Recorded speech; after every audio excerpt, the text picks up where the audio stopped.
Okay नमस्कार शेतकरी बांधवांनो, आता आपलं जे हळद पीक आहे, हळद पिकामध्ये आपल्याला हुमणी अळी त्याचप्रमाणे जे कंदसडीचं प्रमाण आहे ते जास्त प्रमाणात दिसून येत आहे.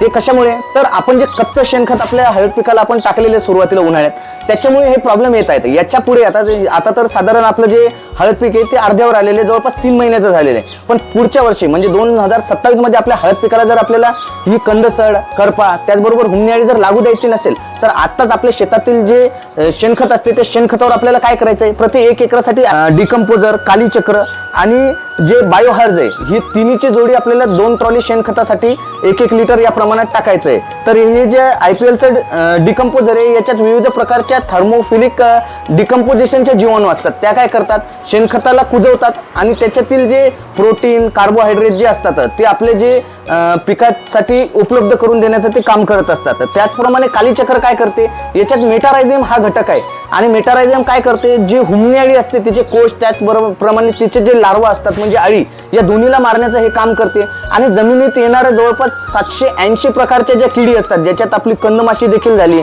आपली पानं पोखरणारी देखील अळी झाली आणि ज्या रसशोषक किडी असतात, या सर्वांचे कोष मारण्याचं हे काम करत असते. त्याच्यामुळं हे आपल्याला निश्चितच याच्याबरोबर वापरायचं आहे. आणि तिसरं प्रोडक्ट म्हणजे बायोहार्ज म्हणजे ट्रायकोडर्मा हर्जियानम ही एक ट्रायकोडर्माची स्पीसीस आहे. ही काय करते, तुमच्या बुरशीला तर खतम करतेच, त्याचप्रमाणे तुमचे जे निमॅटोड असतात जमिनीत येणारे, म्हणजे मुळ्याला गाठी येऊन आपलं पीक वाळण्याची जी समस्या असते त्याच्यात देखील साठी हे काम करत असते. तर हे देखील आपल्याला जवळपास 2 ट्रॉली शेणखतासाठी 1-1 लिटर या प्रमाणात ही तिन्हींची जोडी आपल्याला वापरायची आहे. तर शेतकरी बांधवांनो, आपण देखील हे जे तिन्हीची जोडी आहे ती आत्ताच म्हणजे साधारण आपला श्रावण महिना म्हणजे 9वा महिना चालू आहे, या 9व्या महिन्यात आपलं जे शेणखत असते त्या गंजावर आपल्याला टाकून द्यायचं आहे.